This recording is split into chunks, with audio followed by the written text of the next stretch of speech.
Hello friends, this is me Smita और welcome back to my channel Smita world. बहुत दिनों से मैंने कोई वीडियोस नहीं डाले हैं क्योंकि I was hospitalised and I had corona.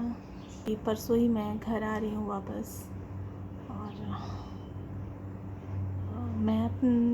मेरी जर्नी जो थी उसे मैं आपके साथ शेयर करना चाह रही थी। तो ये डेज़ बहुत डिफ़िकल्ट थे हमारी फैमिली के लिए। तो मैं बताती हूँ कि मैंने ये सब कैसे किया, ये सब कैसे शुरू हुआ और मैंने क्या क्या किया है।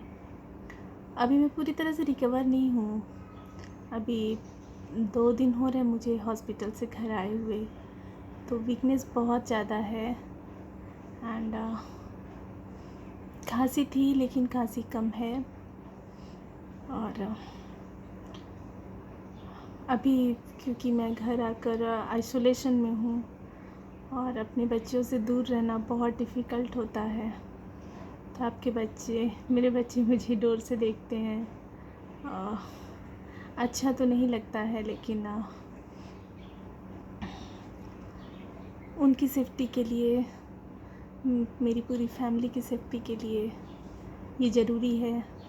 इसलिए अभी 1 वीक का आइसोलेशन है जिसमें कि अभी 3 दिन ख़त्म हुए हैं। अभी टाइम लगेगा तो मैंने सोचा कि इस टाइम को यूटिलाइज़ करती हूँ और आप लोगों के साथ अपनी जो पेनफुल जर्नी थी उसे शेयर करती हूँ। तो स्टार्ट करते हैं।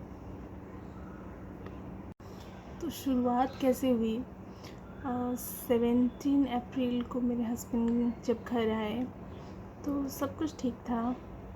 उस दिन मुझे बहुत ज़्यादा सर्दी हो गई थी। सर्दी, खांसी, हल्का फ़ीवर भी था और मतलब अच्छा नहीं लग रहा था उस दिन बिल्कुल भी। नॉर्मल जैसे कि कोल्ड होता है ना, जस्ट वही चीज़। तो मैं दवा खा के क्या हुआ, मैं सो गई उस दिन। हाँ, तो जो मेरा बेटा है वो मेरे साथ सोया और जो मेरी बेटी है वो अपने पापा के साथ सोई। उसके बाद नेक्स्ट डे मैं ठीक हो गई। नेक्स्ट डे मैंने दवा ववा लिया उस दिन रात में। नेक्स्ट डे मैं ठीक हो गई। उसके बाद नेक्स्ट डे मेरे हस्बैंड की तबीयत बिगड़ने लगी। उनको फ़ीवर बहुत ज़्यादा आ गया। मतलब उन्होंने कहा कि वो रात भर फ़ीवर पे थे और फ़ीवर आने के बाद नेक्स्ट डे उनको बहुत ज़्यादा फ़ीवर हो गया। तो उन्होंने क्या किया कि खुद को आइसोलेट कर लिया रूम में और मैं अपने बच्चों को लेके, मैं जब ठीक फील कर रही थी नेक्स्ट डे, तो अपने बच्चों को लेके मैं अपना उधर रहने लगी। इस तरह से उनको फ़ीवर आने लगे। फ़ीवर एक्चुअली उनको वायरल जैसा उनको हमेशा आता है कि बहुत ज़्यादा बॉडी पेन हो के, बहुत ज़्यादा स्वेटिंग हो के, बहुत ज़्यादा ठंड लग के उनको फ़ीवर आता है। तो इस तरह से उनका 3-4 दिन फ़ीवर ऐसे रहा। फिर भी वो आइसोलेट रहे। हम लोग से कनेक्टेड, हम लोग वैसे बच्चे भी अंदर नहीं आते थे, मैं भी अंदर नहीं आती थी। तो जो भी खाना वाना सब रूम में ही होता था। तो इस तरह से उनका फ़ीवर 3-4 दिन तक चला। उसके बाद उनको ठीक फ़ील होने लगा। तो जब ठीक फ़ील होने लगा तो 3-4 बच्चों से भी दूर रहते थे। तो इस तरह से करके शायद ये हमारी मिस्टेक थी। मैं ही उन्हें बोलती थी कि थोड़ा सा आ जाओ बाहर, बैठ के साथ में खाना वाना खा लेते हैं। तो वो अलग ही खाते थे बट एक रूम में हम लोग खाने पीने लगे। उसके बाद 1 वीक इस तरह से उनका चला गया फ़ीवर। बाद में फिर हल्का फुल्का फ़ीवर आया, 100 आसपास उस टाइप का। तो 1 वीक उनका वैसा रहा। उसके बाद फ़ीवर 1 वीक के बाद क्या हुआ कि मेरे बच्चों को फ़ीवर आ गया, दोनों बच्चों को। तो जो मेरी बेटी है परी, उसे 102 डिग्री हो गया। तो मैं रात भर उस दिन उसको पट्टी वट्टी करके जो भी फीवर का दवा है, एंटीबायोटिक है, वो सब मैंने दिया दोनों बच्चों को। दोनों बच्चे ठीक हो गए। तो मुझे लगता है कि 25 या 26 तक ये सब चला बच्चों का, हस्बैंड का। उसके बाद फिर 26 से मुझे फ़ीवर आना स्टार्ट हो गया। मुझे 102, 101 उस तरह से फ़ीवर। तो जब इनका फ़ीवर उतर गया, मेरा फ़ीवर का दवा खाने से भी नहीं उतर रहा था। तो रात में ये उठ के मेरा पूरा पट्टी वट्टी पानी का, ठंडे पानी से पूरा पोंछ पाछ के, तो 2 दिन तक मेरा फ़ीवर ही नहीं उतर रहा था। तो 2 दिन तक जब फ़ीवर नहीं उतरा तो पट्टी करने से थोड़ा सा रिलीफ़ लगता था, हाँ टेम्परेचर डाउन होता था। तो 2 दिन तक इन्होंने वैसे ही किया, 2 रात मतलब ऐसे ही। उसके बाद क्या हुआ कि मुझे ना 2 दिन के बाद ना डिहाइड्रेशन, शायद फ़ीवर बहुत ज़्यादा था तो डिहाइड्रेशन इतना ज़्यादा हो गया ना कि मैं सो नहीं पा रही थी। मतलब हर 5 मिनट में प्यास लग रही थी, हर 5 मिनट में। तो मैं ORS, इतना ORS पी, इतना पानी पी, इतना, मुझे लगता है एक दिन में कम से कम 15 ORS पी रही थी मैं।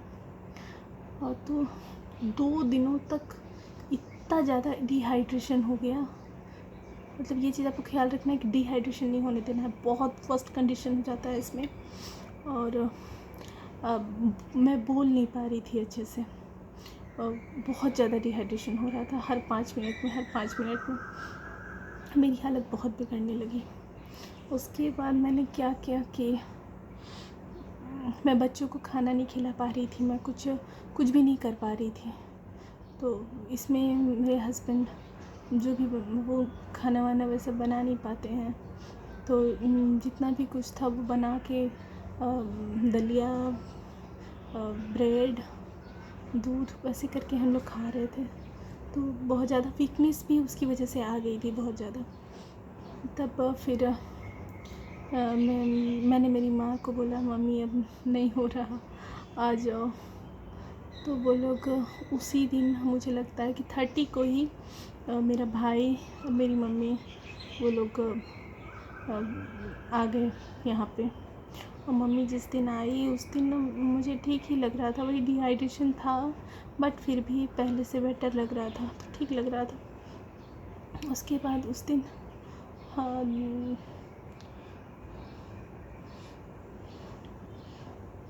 और मेरी उस समय हालत इसलिए भी बहुत ज़्यादा डिहाइड्रेशन के समय हो गई उस दिन। उस समय मुझे ब्लीडिंग होने लगा, लूज मोशन होने लगा। तो ये सब मिल के ना, तो सब कुछ इतना ज़्यादा कॉम्प्लिकेटेड हो गया ना। वीकनेस, मतलब मैं बाथरूम भी जा रही थी तो मुझे पकड़ के प्रशांत ले जा रहे थे, बहुत दिक्कत हो रहा था। मम्मी आई, भाई आया तो बहुत रिलीफ मिला। उसके बाद मुझे कफ़ भी हो गया था, ड्राई कफ़। तो मैं जब भी खांस रही थी, वही मुझे लगता है डिहाइड्रेशन के समय से ही, जब मैं खांस रही थी तो चेस्ट में बहुत ज़्यादा पेन होता था। और वो पेन इतना इंटॉलरेबल था कि लगता था कि मुझे सांस नहीं आ रहा है। उसके बाद मेरे भाई ऑक्सीजन वाली मशीन लेके आए थे। तो जिस दिन वो लोग आए, उसके दूसरे दिन मुझे रात भर वही चेस्ट पेन होता था। उसके बाद बहुत ज़्यादा सफोकेशन होने लगता था। तो वो रात भर वो लोग ऑक्सीजन दिया मुझे। तो रात भर मैं उस दिन ऑक्सीजन में रही, घर पे ही।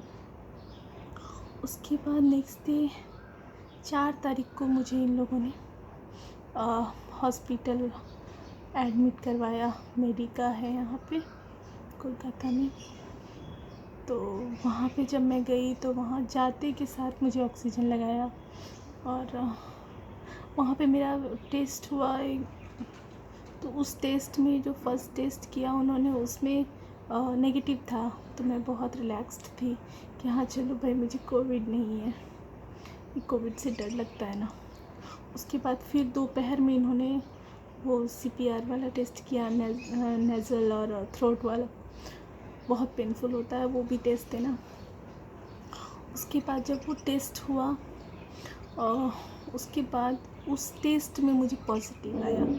वो चीज़ मुझे रात में पता चली। उन लोगों ने दोपहर में शायद लिया था और रात में मुझे पता चला कि हाँ वो CPR टेस्ट जो है वो पॉजिटिव आया है। मैं बहुत डर गई क्योंकि जैसा सिचुएशन था, मुझे सफोकेशन हो रही थी,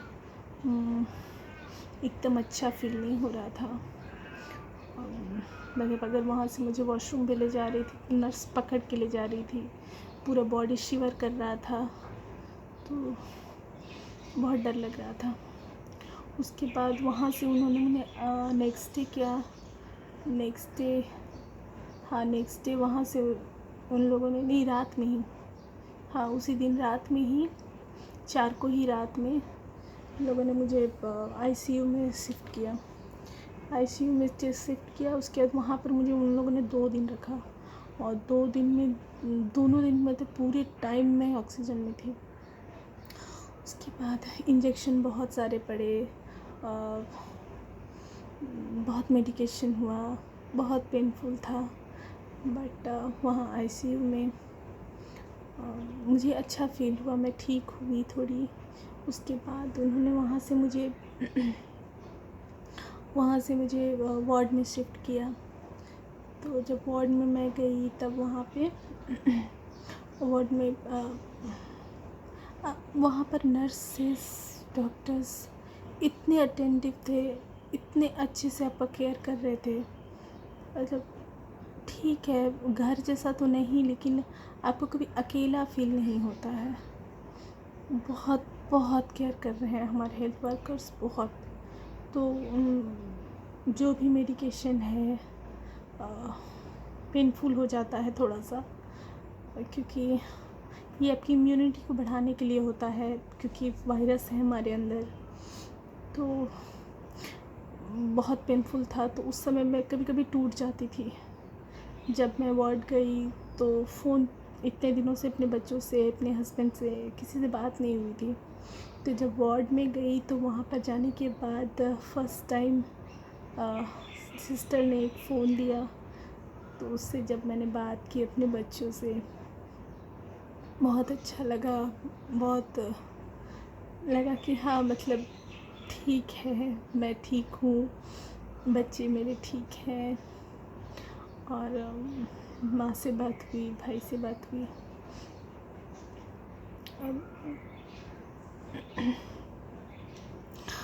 थोड़ा पेनफुल हो जाता है क्योंकि ऐसा लगने लगा था कि पता नहीं जाके वापस आ पाएंगे नहीं आ पाएंगे। और ऐसे ही करके वहाँ पे वार्ड में 4 दिन और बीता। और उस समय बहुत बहुत ज़्यादा बुरा लगता है फैमिली से दूर रहना, इतना कुछ भी जो दर्द है, इतना मेडिकेशन है, सब चलना। और उसके बाद फिर भी सबकी ब्लेसिंग्स की वजह से मैं अभी ट्यूसडे नाइट को वापस घर आई। जब हॉस्पिटल से निकल के फर्स्ट टाइम अपने हस्बैंड को देखा तो लगा मतलब जिंदा हूँ मैं। उसके बाद जब घर आई, घर में बच्चों से नहीं मिल पाना बहुत डिफ़िकल्ट है, लेकिन मेरे बच्चे इतने समझदार हो गए ना 10 दिन में, नहीं अंदर आए, मेरे से अभी तक मिले नहीं। मेरी बेटी हर दिन काउंट करती है कि मम्मा कब होगा संडे आपसे मिल पाएंगे। तो ये 1 वीक तो रहना है मेडिकेशन में।